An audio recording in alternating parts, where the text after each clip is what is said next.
오늘 요셉을 통해서 계시된 그리스도라고 하는 제목으로 말씀을 나누겠습니다. 약간 여러분께서 보실 때 생소할 수도 있습니다. 요셉과 그리스도가 무슨 관계가 있나 그렇게 보이실 수도 있는데요. 요셉의 생애를 보면 예수님의 모습이 아주 선명하게 나타나게 되어집니다. 그런 주제를 가지고 오늘 말씀을 함께 상고하겠습니다. 우리가 한문 용어 가운데 고진감래라고 하는 말이 있죠. 고진감래. 그래서 이것은 쓴 것이 다 되어지면 단맛이 온다, 단맛이 난다, 그런 뜻입니다. 그래서 쓰디 쓴 일이 계속 진행되는 법은 없어요. 쓴 것도 어느 정도 가다 보면 이것이 단맛으로 바뀌어요. 제가 설교 준비할 때는 생각을 안 했던 것이지만 한 가지 떠오르는 게 하나 있었어요. 오늘 아침부터. 그게 뭐였느냐면 제가 이 고진감래의 말을 어떻게 이해를 했느냐면 일부 예배 때는 제가 말씀을 안 드렸는데 제가 어렸을 때 제 막내로 태어나지 않았습니까? 막내로 태어나가지고 어머니 젖을 제가 먹고 싶을 때까지 먹었습니다. 네. 그랬어요. 그래서 이제 어머니가 젖을 띠려고 그러는데 젖이 떨어지나요? 말도 잘하고 제가 어렸을 때 그랬던 기억이 나요. 그래서 어머니가 여기다가 젖에다가 이제 물면 써서 못 먹는 아마 육모초를 발랐는지 그걸 발라서 못 먹게 하는 거죠. 이게 더 이상 먹으면 안 된다. 이건 쓴 거야. 이제 먹으면 큰일 나. 그렇게 했는데 제가 그것을 어른들이 하는 거 다 알거든요. 어렸을 때. 그래서 뭐라고 그랬냐면 제가 조금만 빨면 단 거 나와. 제가 그랬던 적이 있었어요. 그래서 쓴 것 지나가면 단 거 나온다. 몇 살 때까지 했던 것인지는 제가 비밀로 하겠습니다. 예. 근데 이게 고진감래, 쓴 것 지나가면 단 것이 온다는 것이 애굽의 노예로 끌려왔던 야곱의 생애 가운데 딱 적용이 되어지는 거죠. 그가 애굽의 노예로 끌려와서 억울한 생활을 하고 또 거기서 누명을 뒤집어 쓰고 옥살이까지 하게 되고 이런 세월을 그가 13년을 지내게 되었습니다. 그리고 난 다음에 그가 애굽의 총리가 되어져요. 이거 너무 엄청난 인생의 반전이 이루어진 거죠. 엄청난 인생의 반전이. 근데 13년간 그가 지낼 때에 그 세월은 이건 쓰다 못해 견딜 수 없는 고통이었을 것입니다만은 요셉은 그걸 그렇게 쓰다고만 생각하지는 않았어요. 잘 견뎠습니다. 그 속에서 훈련을 받았습니다. 새로워졌습니다. 근데 10대 7살에 왔으니까 10대 후반이죠. 중후반. 그리고 20대. 여러분 이때를 어떻게 여러분 표현할 수 있을 거라고 생각하십니까? 인생에 있어서 우리가 17살 때부터 30살까지 그때를 몇몇 가지고 있는 단어를 가지고 표현해 보라고 한다면 여러분 어떤 단어가 제일 먼저 떠오릅니까? 한 단어씩만 하세요. 어때요? 무슨 단어가 떠올라요? 17살, 20살, 30살. 이게 부정적이야. 방황이래요, 방황. 그때는 좀 꿈, 자유, 열정, 낭만, 도전 이런 게 있는 거잖아요. 근데 방황을 했었군요, 그때. 그런 시기예요. 어떤 자기의 인생의 어떤 시간 그 스판과도 바꿀 수 없을 정말 아름답고 정말 돌아가고 싶은 낭만이 있는 그런 시기가 아니었겠습니까? 그런데 요셉은 그 시간을 노예로 살았고 그 시간을 옥에서 고통 속에 보냈습니다. 그러니 얼마나 그가 겪었던 고통이 컸겠습니까? 그런데 하나님께서 이 시간을 요셉을 아주 혹독하게 정말 훈련을 시키십니다. 그를 다듬어 가십니다. 원래 훌륭했던 사람이에요. 원래 요셉은요. 그런데 그를 더 단련시켜서 하나님의 사람으로 만드시고 그 꿈 많던 청소년 17살의 소년의 꿈 가운데 심어줬던 하나님의 비전을 마침내 성취시킵니다. 애굽의 총리가 되어집니다. 그리고 그가 애굽의 총리가 되어서 애굽 이집트예요. 고대의 이집트. 지금부터 한 4,000년 가까이. 그때의 이집트는요. 그때 애굽은 지금 미국을 능가하는 정도의, 평균적으로 본다면 그 정도의 나라예요. 거기 가서 그가 총리가 된 겁니다. 그리고 총리의 온 나라의 전권을 그가 손에 쥐게 되어져요.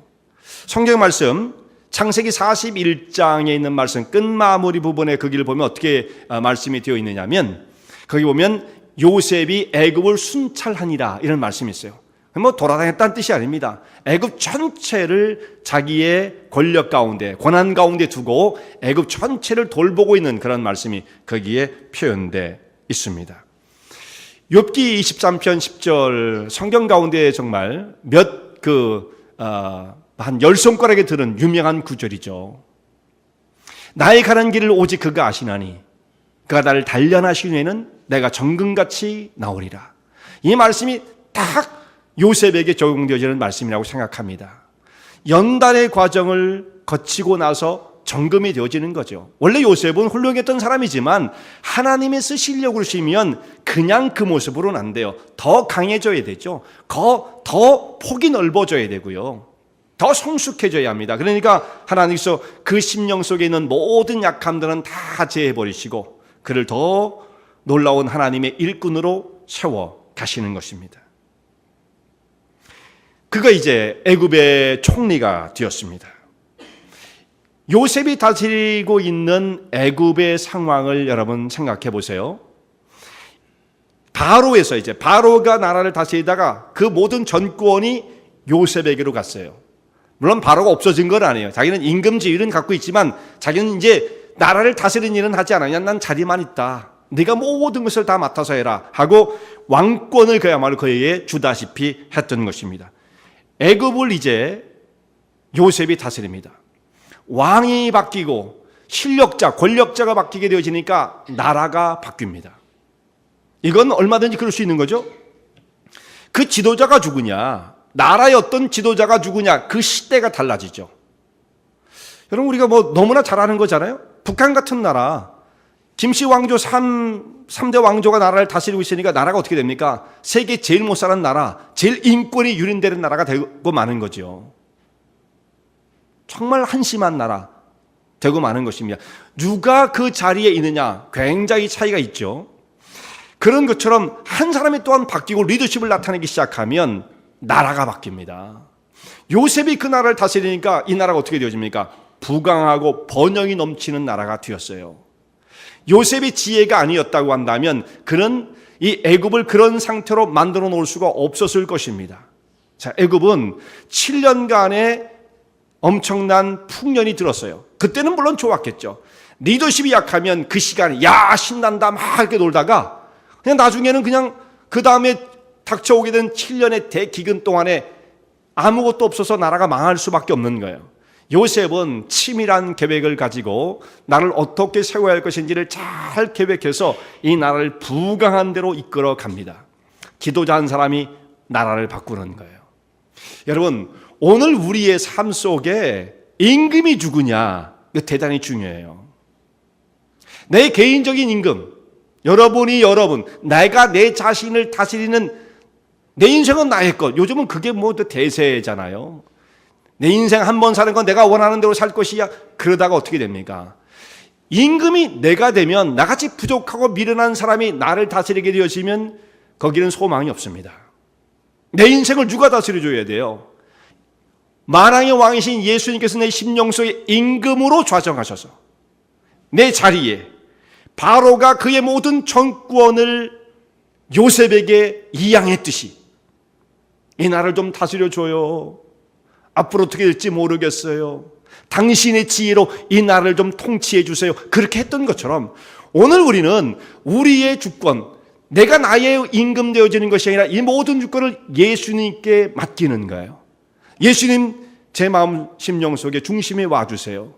저를 다스려 주세요. 내 임금이 되어주세요. 그러면 그 인생은 완전히 바뀌는 것입니다. 임금으로 모시고 예수의 말씀을 순종하고 예수님과 함께 동행하는 삶을 실제적으로 살아가는 거예요.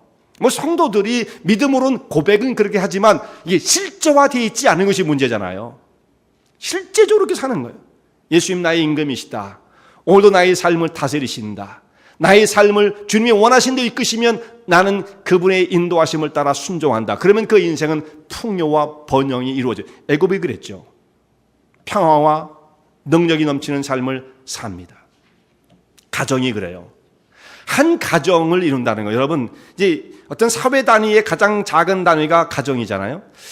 가정이 화목하다는 거, 여러분, 이게 내추럴한 게 아닙니다.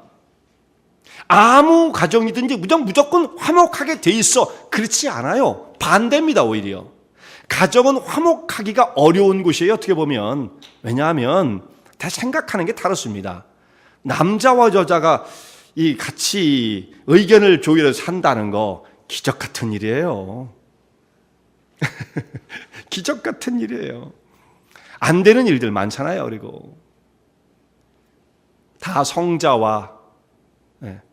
성자들이 만나서 사는 거죠. 이 성자의 마음을 안 퍼먹고는 화목을 이룬다는 거 이게 불가능하다 이 말씀이죠. 자기의 고집대로. 그러니까 그렇게 생각하면 가정은 평화 이루어질 수 없어요. 예수님께서 우리 가정의 주인이 되시고 왕이 되시면 남편도 자기 마음대로가 아니라 우리 가정을 인도하시는 분은 예수님이야. 아내도 우리 가정을 인도하시는 분은 예수님이야. 이 가정의 주인은 주님이시다. 예수님이시다. 이렇게 생각하고 주님을 의지하는 백성들, 그 가정은 여기에 뭐가 있습니까? 평화가 있습니다. 번영이 있어요. 돈 벌려고 막 한다고 해서 돈이 벌려지나요?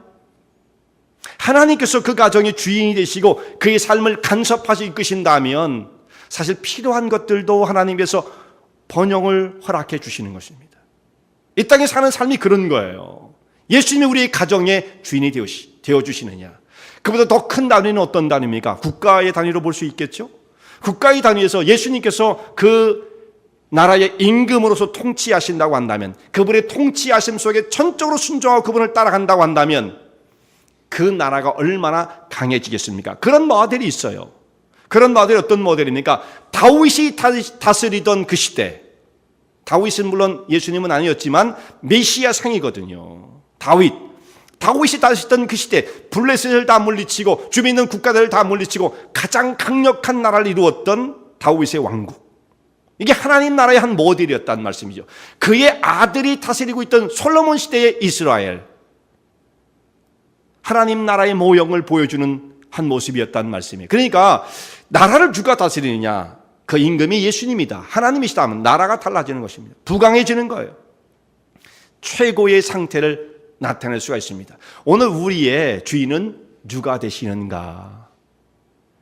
여러분이 주인 되려고 하지 마세요. 이 주권을 그냥 송두리째 예수님께 드리는 거예요. 이게 신앙의 길이거든요.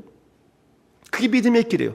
되지도 않는 걸 가지고 우리가 자꾸 하려고 하지 마시고요. 그것을 예수님께 드리는 것입니다.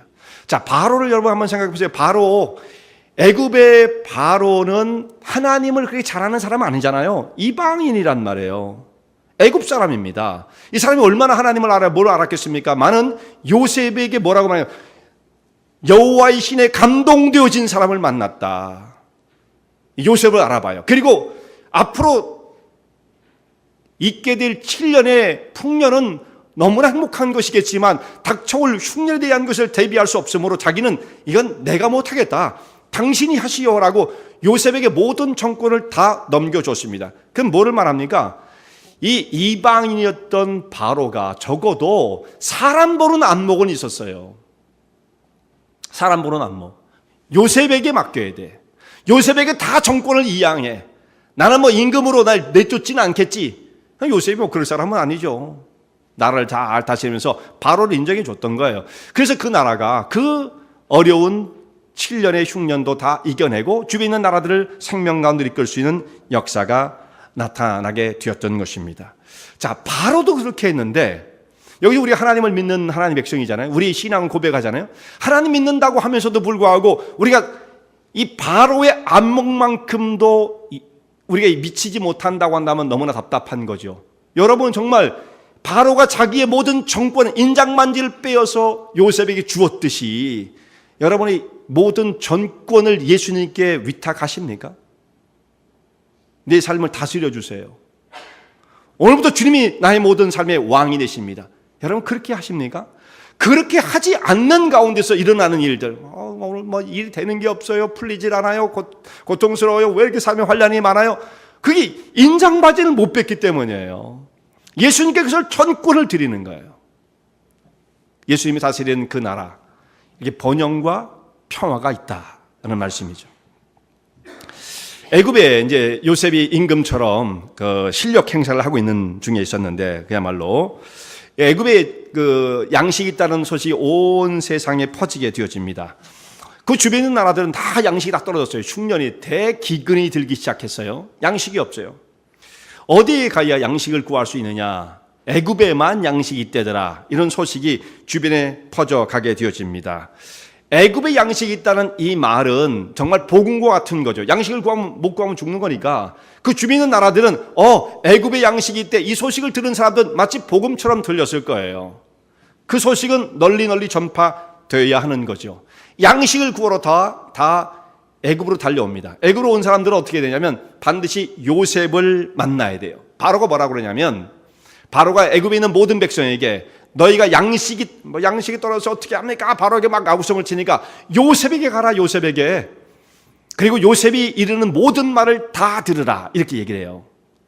양식이 있어야 사람이 생명을 얻을 수가 있잖아요. 다 기근이었으니까. 그런데 요셉에게 찾아가면 양식을 주고 요셉이 말하는 대로 행해야 합니다. 순종을 해야 돼요. 그래야만 너희가 구원을 받을 수 있다. 바로가 그렇게 얘기를 했는데요. 그 말씀은 뭐와 똑같으냐면, 예수님, 우리가 구원을 어떻게 얻을 수 있어요? 누구에게 달려가야 됩니까? 예수님께로 달려가죠. 요셉에게 달려가야 하는 것처럼 우리는 구원받기 위해서 예수님께 달려갑니다. 요셉은 예수님의 완전한 모형이에요. 그리고 요셉이 하는 말을 다 들어야 했던 것처럼 오늘 우리는 예수님의 말씀을 다 들어야 합니다. 예수님의 말씀 우리 심령속에 깊이 간직하고, 좋은 말씀이야, 참 맞다, 이 정도가 아니에요. 여러분, 그 말씀대로 난 살아야 돼. 그런 사람에게 구원이 주어지는 것입니다. 이 창세기에 있는 말씀을 보면 참 놀랍죠. 창세기에 이미 이렇게 놀라운 진리의 말씀들을 담고 있다라는 것, 참 우리가 성경 말씀을 읽으면 성경은 정말 신비한 책이다, 그걸 또 깨닫게 되어집니다. 애굽에 양식이 있다는 소식이 이제 가나안까지 전해지게 되었어요. 가나안에 살고 있는 야곱, 요셉의 아버지죠. 요셉의 11형제들이 가나안 땅, 아버지 밑에서 지금 살고 있는데, 거기에 이제 뭐 양식이 떨어져 사람들이 어떻게 살아야 하는지 걱정이 그야말로 태산입니다. 애굽에 양식이 있다는 소식을 듣고 야곱이 아들들을 불러서 너희가 애굽에 양식이 있다는데 이러지 말고 가서 양식을 좀 사와라. 이제 그 얘기, 자녀들을 불러놓고 그렇게 명을 하게 되어집니다. 그래서 야곱이 10아들을 애굽으로 보내게 되어져요. 원래는 이제 11아들, 마지막 베냐민까지 하면 지금 11아들을 그 집에 살고 있었는데, 베냐민은 보낼 수가 없어요. 베냐민은 보낼 수 없고 나머지 10아들만 보내게 됩니다. 왜냐하면 베냐민은 라헬이 낳은 아들로서 자기가 사랑하는 아내였죠. 요셉은 이미 없어졌고 아들 하나 남았는데 이 베냐민까지 어떻게 되어지면 자기는 견딜 수 없다고 생각하니까 맨 마지막째 12번째 아들은 자기가 품 안에 품고 있고 나머지 10아들 갔다 오라고 이렇게 애굽으로 보내게 되어집니다.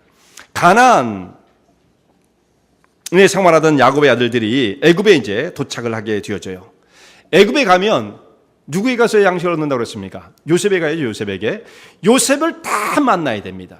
어느 나라에서 왔든 다 요셉을 만나요. 요셉이 한 사람 한 사람을 만나고 다 물어봐요. 너 어디서 왔느냐? 뭐 하는 사람이냐? 다 물어봅니다. 아마 사람이 많이 밀려들었다고 한다면 요셉이 다 못하면 그의 수하들이 또한 그렇게 정보원들을 풀어가지고 다 그것을 조사했을 것입니다. 왜냐하면 지금 애굽에만 양식이 있지 주변 나라는 양식이 없어요. 그럼 어떻게 되겠습니까? 주변 있는 나라들이 우리가 죽기 아니면 살기지 하고 전쟁을 일으켜서라도 양식을 가져와야 될, 자기가 안 망할 거 아니겠습니까? 그러니까 애굽만 양식이 있다는 건 이건 대단히 위험한 일이에요. 어떤 사람이 와가지고 틈을 탈지 모르니까 요셉이 이것을 정확하게 보고 있었기 때문에 이게 지금 위험한 때다. 어떤 사람들이 몰려들지 모른다. 무슨 목적을 갖고 올지 모른다. 잘 살펴야 된다. 그래서 오는 사람마다 다 만나서 조사를 했던 거예요. 예리한 눈으로 봤겠죠. 그래야만 애굽이 안전하게 지켜줄 수 있어요. 여러분, 이 말씀은 하나님의 나라, 하나님의 교회와도 마찬가지예요. 하나님의 교회가 저절로 지켜지는 거 아니에요. 그 교회, 아까 말씀드린 대로 가정을 무너뜨리려고 하는 사탄의 여러 가지의 전략과 도전들이 있는 것처럼 더더욱 하나님의 교회를 무너뜨리기 위한 사탄의 여러 가지 공격과 술수들이 끊임없이 닥쳐오는 것이 현실입니다. 그 속에서 분별을 못하면, 우리가 잘 그걸 알지 못하면 어떻게 당할지 모르는 겁니다. 그러니까 예리한 눈을 가지고 하나님의 교회를 잘 방비할 수 있어야 돼요. 그런 눈이 없으면, 성실함이 없으면 저절로 지켜지는 것 아닙니다. 요셉이 그걸 하고 있죠. 이런 부분들이 상당히 창세기 42장에 나와 있는 말씀이지만 성경 전체의 말씀과 굉장한 연관성을 가지고 있습니다.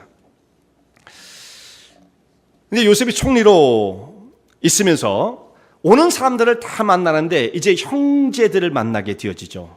양식을 사러 온 형제들을 만나게 되어집니다. 여기서 요셉이 가지고 있었던 놀라운 지혜가 발휘되어집니다. 요셉 앞에 와서 형들이 이제 무릎을 꿇습니다. 그 앞에 엎드려 절을 합니다. 요셉이 저만큼 있었겠죠. 이 형들은 감히 얼굴도 못 드는 상황이죠. 요셉은 그들 딱 보니까 한눈에 알아보겠어요. 걸음걸이만 봐도 여러분, 저는 여러분 성도님들이 걸음걸이만 봐도 누군지 금방 알거든요. 뒷모습만 봐도 다 알고. 제가 여러분 얼마나 생각하고 사는지 아십니까? 걸음걸이만 보면 알아요. 차만 쓱 들어오면 저게 누구 차구나 금방 알아요. 예. 그러니 요셉이 수천 배보다 지혜로운 사람이 자기 형들이 걸음걸이만 봐도 얼굴 왔구나 금방 알았을 거 아니겠어요?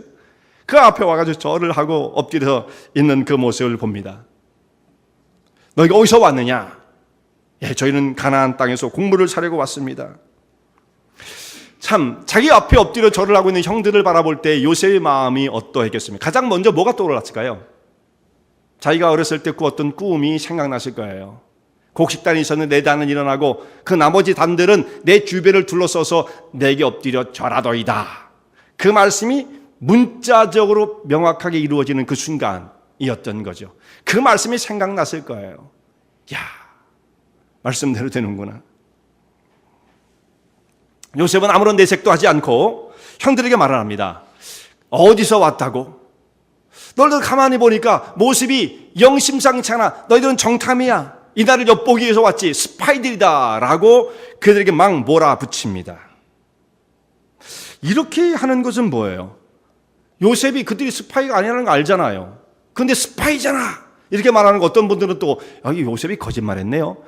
이렇게 또 성경을 보는 분들 뭐가 삐뚤어진 사람들이 있어요. 가끔 그런 뜻이 아닙니다. 이건 요셉은 지금 그들과 진지한 대화를 나누면서 그들 속에 들어있는 것들을 끌어내기 위한 정말 이 고도의 전략이요, 흉내낼 수 없는 지혜예요.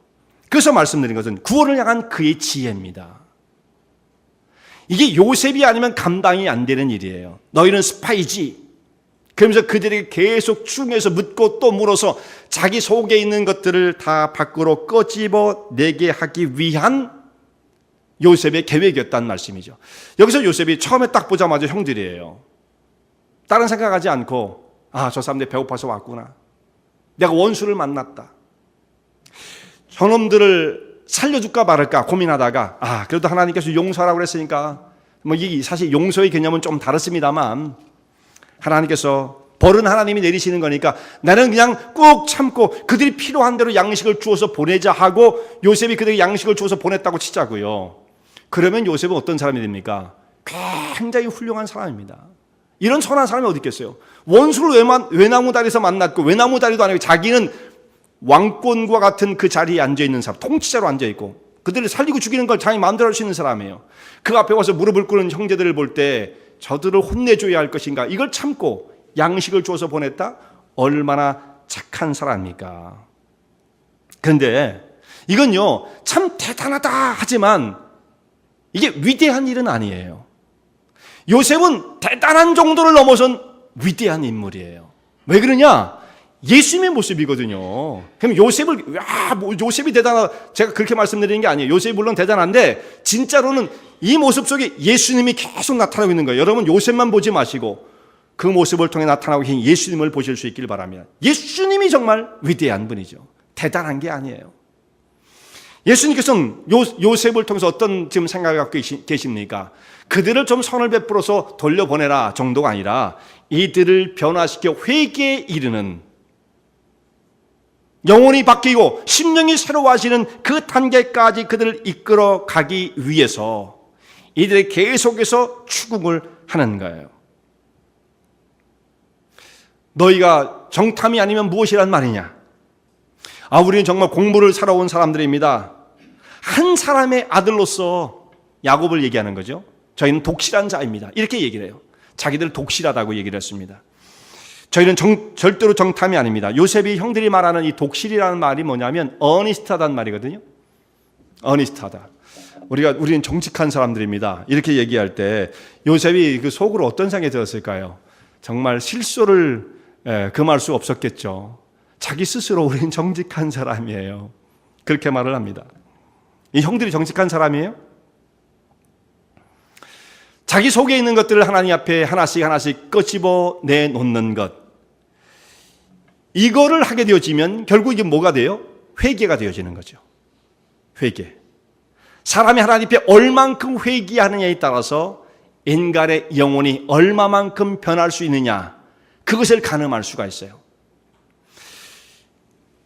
정말 많이 회개하는 사람은 여러분 죄가 많아서 회개하는 게 아니에요.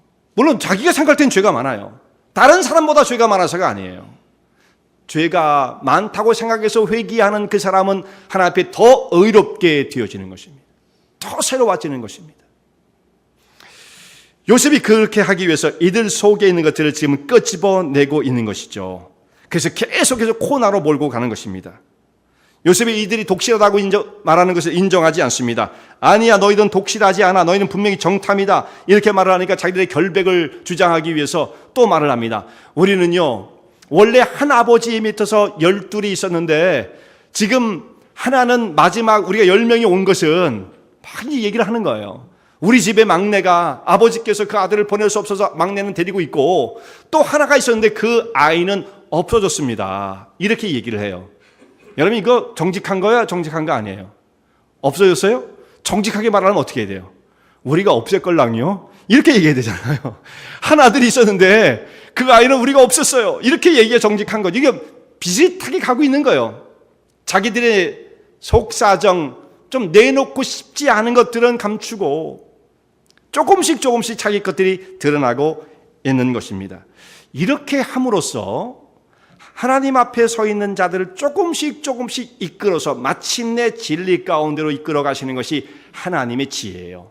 여러분 구원이라는 것이 피곤하시죠? 제가 절 좀 보시요. 절 좀 보세요. 이 구원이라는 것이 하나님께서 구원을 딱 만드셔가지고 야, 구원이 여기 있다. 금방 탁 토스를 해주시면 이렇게 탁 받아들이면 그것으로 끝나는 것처럼 생각할 수가 있어요. 우리는 물론 예수를 믿으면 구원받는 거예요. 그 믿는다는 것은 굉장히 단순해 보이죠. 그런데 이 과정은 그렇게 단순하지 않습니다. 어떻게 믿을 수가 있느냐 이 말이에요. 그 믿음에 이르는 길은 그렇게 단순하지 않아요. 어느 순간 나 믿기로 했어. 그냥 오늘부터 난 믿을래. 그런다고 믿어지는 게 아니에요. 믿음이라는 건 그렇게 이루어지는 것이 아닙니다. 어떤 단계를 거쳐서 마지막 그 단계를 넘었을 때에 딱 믿어지는 거예요. 자기의 속에 있는 것들을 한 가지 끄집어내고 하나를 무너뜨리고 깨뜨리고 점점 새로워지는 이런 과정을 거치는 것처럼 믿음도 마찬가지입니다. 하나님께서 이 구원의 역사를 이루시는 것도 단번에 구원을 이룬 다음에 탁 여기서 토스하신 것이 아니에요. 그 구원의 역사를 이루기 위해서 어떻게 하셨습니까? 이 세상 가운데에 하나님의 구속의 역사를 만들어 가시잖아요. 그것이 쉬운 일이 아닙니다. 그 수천 년 동안 하나님의 계획, 하나님의 섭리 속에서 구원의 역사를 매니지먼트 하면서 그것을 이루어 가시는 거죠. 그렇게 해서 완성되어지는 것이 구원이에요. 이것은 하나님의 지혜가 아니면 있을 수 없는 것이다 라는 말씀이죠. 자, 예수님께서 제자들을 향해서 예수님이 하나님의 아들 되심을 보여주실 때 어떻게 하셨습니까? 제자들 모아놓고 야, 오늘부터는 내가 하나님의 아들이다. 오늘부터 날 하나님의 아들로 믿어야 돼. 이렇게 하셨습니까? 본인은 스스로 한 번도 자기가 하나님의 아들이라는 말씀을 써본 적이 없어요. 그럼 어떻게 하나님의 아들을 됨을 나타내십니까? 만약 예수님께서 어떤 날 갑자기 나타나서 제자들 모아놓고 갈릴리에 제자들 모았어요. 나사렛에서 하기엔 좀 너무 멋져. 그러니까 갈릴리까지 뭐 여기서 하면 20-30마일 정도 될 거예요. 거기 좀 떨어져가지고 거기가 사람들 모으고 나 오늘부터 하나님의 아들이야. 이렇게 하면 사람들이 뭐라고 그러겠습니까? 완전히 뭐라고 그러겠어요? 미쳤구만. 그러지 않겠어요? 예수님은 하나님의 아들이셔요. 오늘부터 믿을게요. 이런 사람이 또 어디 있어요? 그럴 수가 없는 거죠. 모든 사람이 예수님을 미친 사람이라고 생각했을 것입니다. 그러나 예수님은 그렇게 하지 않고요. 어떻게 하냐면 자기 입술로는 한 말씀도 그런 말씀을 하지 않으세요. 대신 그분의 사역을 통해서 그분의 인격과 감화력을 통해서 사람들을 깨우치는 거예요. 저렇게 하시는 모습을 보니 저런 위대한 말씀을 증거하시고 사람을 감화시키고 또 병을 고치시며 능력을 행하시는 것을 볼 때 저분은 하나님의 아들이 틀림없어. 이렇게 사람이 깨닫게 되어지는 거죠. 그래서 마침내 예수님께서 사람들이 나를 죽으라 하느냐? 너희는 나를 죽으라 하느냐? 베드로가 예수님께 주는 그리스도이십니다. 살아계신 하나님의 아들입니다. 이 고백에 이르게끔 만드는 거죠. 처음부터 예수님 만나자마자 그런 고백이 나오는 게 아니에요. 처음부터 하는 고백을 한 자들은 누굽니까? 귀신들이에요. 귀신들. 처음 만나자마자 하나님의 아들입니다. 그럼 귀신들이에요. 성경에 다 귀신들은 그렇게 했습니다. 귀신 들린 사람이. 사람은 그렇게 못해요. 예수님도 단계를 거쳐서 마침내 예수님의 모습이 드러나게끔 만들어서 진리에 이르게 하는 거예요. 이게 일부러 그렇게 하시는 겁니다. 진리는 마치 무언가에 가려져 있는 것처럼 보여요. 이것을 조금씩 벗겨서 계시로 드러나게 하심으로써 마침내 진리에 이르게 하시는 거예요. 그러면 그 진리를 발견하는 사람은 어떻게 됩니까? 이런 말 있잖아요. 내가 오늘 아침 진리를 깨달았다면 저녁 때 죽어도 좋다. 그때는 옛날에는 그 말씀이 이해가 안 갔는데 왜 죽기는 그랬는데 이제 이해가 간다니까. 이해가. 진리를 정말 발견하면 이건 죽음을 초월하는 생명을 초월하는 일이 되어지는 거예요. 그 풀리지 않았던 문제가 예수님을 발견하고 그분이 하나님이 아니라는 걸 깨닫게 되어지면 생이 달라지는 것입니다. 그렇게 진리를 발견케 하시는 거예요. 여러분 성경책을 한번 생각해 보세요. 성경책. 성경을 여러분 읽으면 이해가 금방 다 되세요? 그러면 이상한 거예요. 예수님을 처음 보자마자 알아본 사람들이 귀신이었다는 것처럼 성경을 읽자마자 다 해석이 된다. 이상한 거예요. 그렇게 되면 안 돼요. 될 수가 없어요. 그럼 어떻게 해야 합니까? 풀리지 않는 궁금증들이 여기 많아야 됩니다.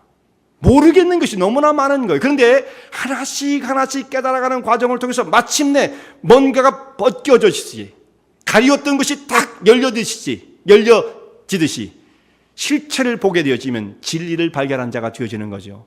그렇게 해서 하나님을 깨닫게 되어지는 거예요. 하나님은 그런 방법을 쓰십니다. 그때의 그 감격, 그것을 깨우쳐 주시는 거예요. 예수님을 우리의 그저 입술로만 예수님은 하나님의 아들입니다 이렇게 고백하는 것이 다는 아니에요. 정말 회개가 없는 믿음은 참다운 믿음이 아닙니다. 그래서 이 요셉은 지금 형제들에 있는 속에 있는 것들을 끄집어내서 그것을 깨트리기 위하여 점점 코너로 몰아가게 되어집니다. 그래서 마침내 그들이 전체에 있는 많은 자기 속에 담겨두고 있었던 과거들을 다 쏟아내고 그 앞에 회개에 이르게끔 하고자 했던 것이 요셉이었고, 지혜로운 요셉이 아니었으면 이것은 있을 수가 없는 것이었죠. 그래서 요셉의 구원을 향한 지혜를 생각하게 되어지는 거예요. 그리고 그런 만남이 있었는데 요셉이 이제 이 형제들과 대화를 하다가 어떻게 하냐면 형제들 가두어 버립니다. 너희들은 정탐이잖아. 정탐이 아니라는 걸 증명할 길이 없잖아. 막 옥신각신하다가 이들 다 옥에 가두어 버립니다. 3일간 가두었어요.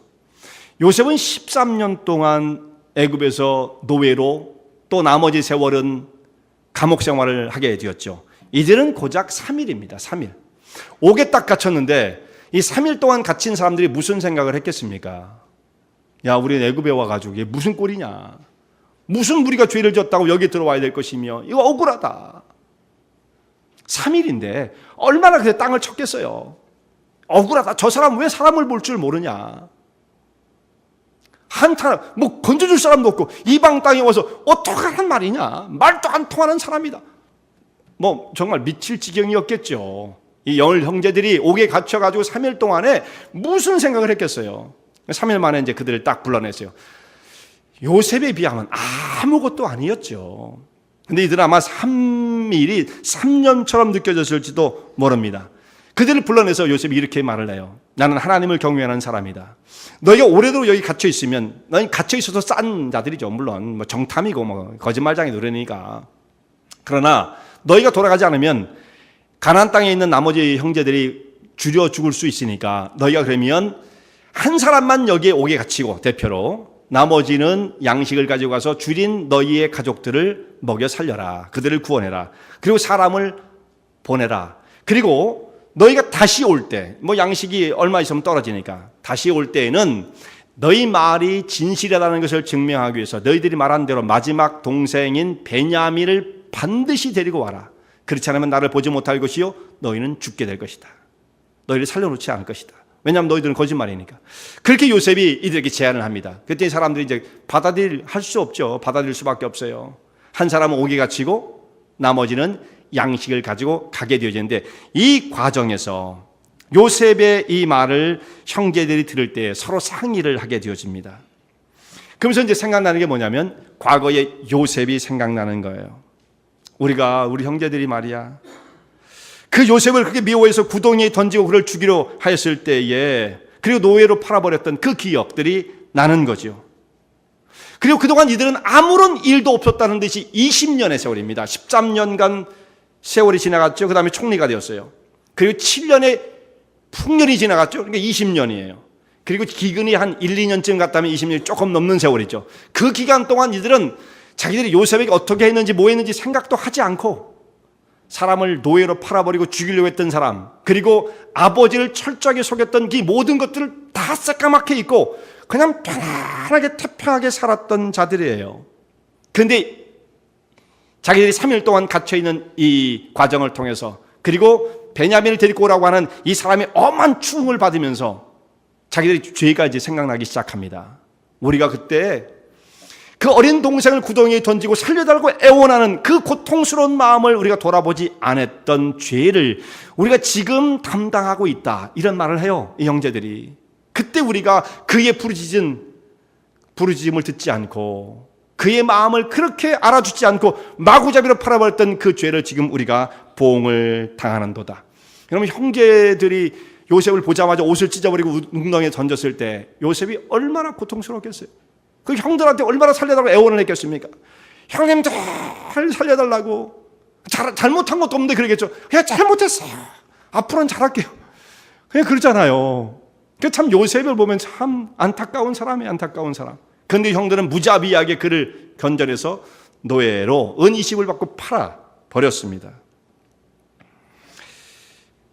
그때 이제 루벤이 이 형제들 앞에 나서면서 너희가 동생을 죽이지 말라고 내가 그렇게 말리지 않았느냐, 그 아이에게 생명에 손을 대지 말라고 그렇게 말하지 않았느냐. 그들이 그때 듣지 않더니 이게 무슨 말이야, 너희가 지금 그 보응을 당하는도다, 그 아이의 핏값을 너희가 지금 치르고 있는 중이다, 이렇게 말을 하게 되어져요. 왜 내 말을 듣지 않았어? 어떻게 할 수가 없는 거지, 안타까움에. 이들은 과거에 저질렀던 일들이 너무나 선명하게 떠오릅니다. 생생하게 떠올랐어요. 그동안 20년을 묻고 지냈던 것이에요. 이제는 그것을 지울 수가 없습니다. 여러분, 인생이요, 아무런 문제 없이 그냥 편안하게, 아무런 문제도 없이 편안하게 사는 게 제일이다, 그게 제일 행복한 거야, 이렇게 생각할지 모르지만 인생은 그렇게 되지도 않고요, 그것이 좋은 인생도 아닙니다. 사람 뭔가 굴곡을 겪으면서 자기의 생애를 돌아보는 찬스들이 있어야 돼요. 그렇지 않으면 바뀔 수 있는 가능성이 없어요. 금은 절대로 그냥 금 되지 않아요. 그 속에 불순물들이 다 제거되어야 순금, 정금이 되어지는 것입니다. 우리의 그 흉악한 과거들을 그대로 다 덮어버리고 아무 일도 없었던 것처럼 시침을 뚝 떼고 살아가는 것, 그건 인생을 살아가는 참다운 모습이 아니에요. 환난과 고통을 겪으면서 그 생이 무너지고 고통과 아픔 속에서 자기 자신을 돌아볼 수 있는 기회가 주어져야 돼요. 그래야만 사람이 새로워질 수가 있습니다. 자기 것을 토해내야 됩니다. 내 영혼 속에 들어있는 그 흉악한 것들을 토해내야 되는 거예요. 그래야만 비로소 사람은 새로워질 수가 있어요. 요셉의 형들은 20년 동안 아무런 생각도 하지 않고 여기서 요셉을 안 만났다고 한다면 평생 이렇게 살았겠죠. 여러분, 이렇게 사는 것과 짐승의 모습과 뭐가 다르겠습니까? 나의 속에 있는 것들을 생각하지 않는, 깨우치지 못하는 그 모습과 짐승의 모습과 뭐가 다르겠습니까? 하나님 형상대로 지은 바 되었다고 하는 특징이 무엇이겠습니까? 차이가 없는 거죠. 그냥 먹고 등 따스고 배부르면 최고야. 이렇게 인생을 그렇게 살 수는 없는 것입니다. 우리 속에 있는 것들을 하나 앞에 꺼져버려 놓는 것. 기독교인들은 삶의 그게 현실이에요. 그게 본질이에요. 회개하는 것. 여러분, 회개를 하시는 것이 부끄러운 거예요? 안 하시는 게 부끄러운 거예요? 회개를 하는 것은 정말 기독교인들의 기본적 삶의 자세예요. 하나님 영광 앞에 서 있는 우리의 모습은 항상 자기 것을 부족한 것들을 주님 앞에 구하며 심령이 새로워지기를 소원하는 것, 이런 마음을 가지고 살아가는 거죠. 이 동생이 악행을 행했던 형제들이 자기들이 작은 시련을 만났을 때, 이게 요셉에 비하면 아무것도 아니죠. 작은 시련을 만났을 때 자기의 생애를 돌이켜보는 계기가 되었습니다. 이들이 형제들이 막 모여가지고 어떻게 해. 그때 우리가 그 동생의 요셉이 부르짖는 그 안타까운 소리를 듣고도 우리가 돌아보지 않았던 이것 때문에 우리가 지금 이러는데 어떻게 하면 좋단 말이에요. 막 이제 한탄을 하는 거예요. 그 모습을 요셉이 딱 지켜보고 있습니다. 여기서 말씀은 그렇게 했죠. 통변을 세웠으므로 형제들은 요셉이 자기들의 말을 알아듣지 못하는 줄로 생각했다. 요셉은 다 알고 있는 거예요. 요셉은 17살에 왔는데도 애굽말을 완벽하게 익혀가지고 또 히브리말은 하나도 안 잊어버리고 이중어, 이게 참 옛날부터 바이링구얼 중요한 거였어요. 두 가지를 다 했던 거죠. 그들이 형제들이 말하는 걸 다 알아들은 거예요. 그리고 그 말을 할 때 요셉이 어떻게 합니까? 자기 방으로 뛰어들어가서 눈물을 흘립니다. 여기에 요셉이 울었다고 하는 장면이 첫 번째 기록되어 있어요. 요셉이 운 장면이에요. 왜 울었어요? 요셉이 왜 울었습니까? 형제들을 보자마자, 자, 형제들이 걸음걸이만 봐도 형제를 안다고 그랬잖아요. 막 들어오는데 10명이 딱 들어와요. 그땐 눈물이 안 나요. 그땐 눈물이 안 났으면 요셉의 있으면 그랬었어요. 그런데 형들이 이렇게 자기들이 과거의 일을 생각하면서 안타까워하는 그 모습을 보니까 요셉이 눈물을 쏟습니다. 형들이 심령 속에 조그마한 변화가 나타난 것을 보고 요셉이 그때 감동을 받은 거예요. 눈물을 흘려요. 이건 분노의 눈물이 아니에요. 감격스러운 눈물이었어요. 감격스러운 눈물. 형제를 사랑하는 마음과 그리움이 정말 복받쳐 오르는 그 속에 흘러나는 눈물이었다는 말씀입니다. 그들의 마음이 조금씩 변하고 새로워지고 뉘우치는 그 모습을 볼 때 그들이 안타깝고 불쌍한 마음이 드는 거예요. 이거 없이 20년을 막 살았던 형제를 딱 만나자마자 왜 눈물이 나겠습니까? 그들이 변화되는 그 모습을 볼 때 요셉이 이렇게 감격스러웠던 것입니다. 지금 요셉이 11번째의 형제였습니다만 그의 행하는 모습을 보면 장남 중에 최고의 장남이에요. 맨 마지막에 나중에 보면 성경에 요셉이 장자가 되었다 이런 말씀이 나오죠. 요셉이 장자가 되죠. 행하는 모습을 보면 루벤도 안 되고 모든 형제를 다 초월해서 이들을 케어하는 I will care, 이게 중요하다고 그랬죠. 케어하는 요셉의 모습을 보게 되어집니다. 여러분, 예수님께서 가장 기뻐하시는 모습이 무엇입니까? 예수님이 언제 눈물을 흘리실 것 같아요? 우리를 보자마자 예수님이 눈물을 흘리시겠습니까? 예수님이 감격하시는 것은 아무것도 알지 못하고 살았던 사람들이 진리를 하나씩 깨닫기 시작하니 마침내 자기 심령의 문이 열려서 주님 앞에 자기의 마음의 중심을 내려놓고 깨트리는 그 모습을 볼 때 주여, 내 마음대로 살았던 우리의 인생, 그런 모습을 가지고 주님의 긍휼과 은혜를 구하는 그 모습을 볼 때 주님은 정말 감격스러워 하시는 거예요. 신앙의 길은 바로 이것입니다. 내 마음대로 살았던, 내 주장을 따라 살았던 그런 과거들을 이제 주님께로 토해내고 깨트리고 심령이 새로워지는 것, 그 영적인 길, 그것을 볼 때 예수님은 눈물이 나는 거예요. 요셉처럼 지금 뜨거운 눈물을 흘리시는 겁니다. 감격스럽게. 이제야 깨달았구나. 저 아이가 이제야 깨달았구나. 여러분, 예수님의 마음을 가장 아프게 하는 것이 무엇이겠습니까? 흉악한 죄악의 덩어리를 붙잡고 있으면서도 불구하고 아무것도 없는 것처럼 표정 하나 바꾸지 않으면서 덤덤하게 살아가는 사람도 있죠. 가장 예수님의 마음을 무겁게 만들고 아프게 하는 사람이죠. 근데 그런 사람은요, 하나님의 은혜에 대해서는 그렇게 무감각하면서도 세상의 일은 얼마나 빠른지 몰라요. 세상에 조그만 걸 가지고도 안절부절하고 조금만 잊고 있으면 막 뛰어가야 되고 그 일은 너무 민첩한 거예요. 그러나 하나님의 은혜에 대해서는 무감각한 사람들을 볼 때 예수님이 얼마나 마음이 무너지시겠습니까? 성도 여러분, 오늘도 마음이 무너져 깨어지는 그 삶을 하루하루 경험하고 계십니까? 그게 예수님을 가장 기쁘시게 해드리는 거예요. 나 30년 믿었더니 더 이상 회개할 게 없어. 그 사람은요, 굳어진 인생입니다. 영혼이 무감각한 상태에 빠진 생명 없는 사람이에요. 30년을 믿고 나니까 더 회개할 것이 많아지는 거예요.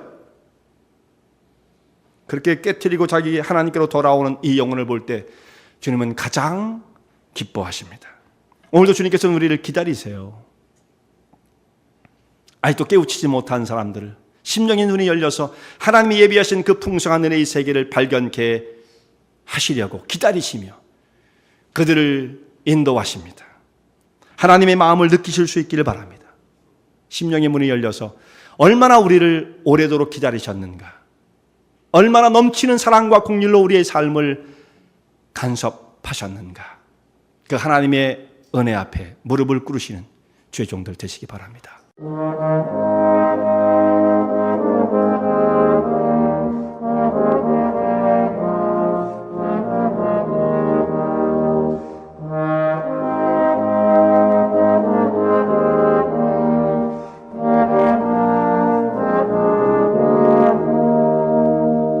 이 설교 말씀을 듣고 신앙 상담을 원하시는 분들은 847-962-4412번으로 전화 주시기 바라며 은혜와 진리 장로교회는 230 US 하이웨이 45번 인디언 크릭 일리노이 60061에 위치하고 있습니다. 주일 1부 예배가 아침 8시, 2부 예배가 11시에 있으며 새벽 기도가 매주 화요일부터 토요일까지 오전 6시에 있습니다.